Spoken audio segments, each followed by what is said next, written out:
মিটফোর্ডে ব্যবসায়ী সোহাগের নৃশংস হত্যাকাণ্ডে সংশ্লিষ্টতার অভিযোগের তীর যখন যুবদলের দিকে, তখন নিজেদের অবস্থান ব্যাখ্যা করতে নয়াপল্টনের কেন্দ্রীয় কার্যালয়ে সংবাদ সম্মেলন করে যুবদল, স্বেচ্ছাসেবক দল ও ছাত্রদল।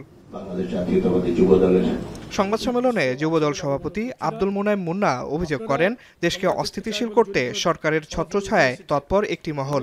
অভিযোগ করেন, হত্যার ৬০ ঘণ্টা পেরিয়ে গেলেও প্রমাণ সাপেক্ষে মূল আসামিদের গ্রেপ্তার করা হয়নি।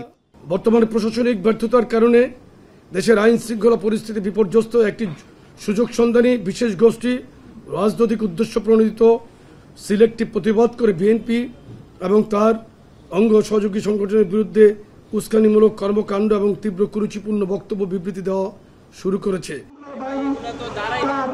এদিকে জাতীয় প্রেস ক্লাবের সামনে এক প্রতীকী অবস্থান কর্মসূচিতে অংশ নিয়ে বিএনপি নেতা জয়নুল আবদিন ফারুক অভিযোগ করেন, ডিসেম্বরের মধ্যে নির্বাচনের সকল প্রস্তুতি শেষ করার কথা বলার পরেই দেশে সংকট তৈরি করতে শুরু হয়েছে নানা ষড়যন্ত্র।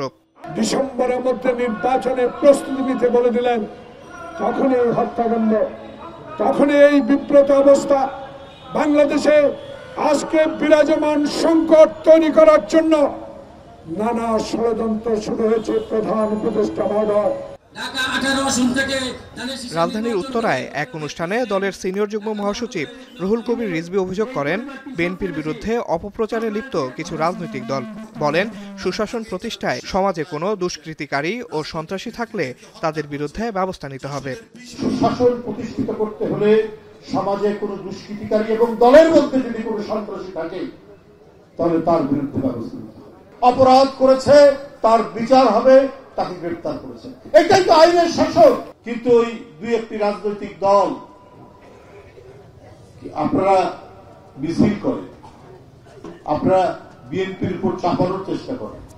মিটফোর্ডের হত্যায় ইতিমধ্যে বিএনপির অঙ্গ ও সহযোগী সংগঠনের ৫ জনকে আজীবনের জন্য বহিষ্কার করা হয়েছে।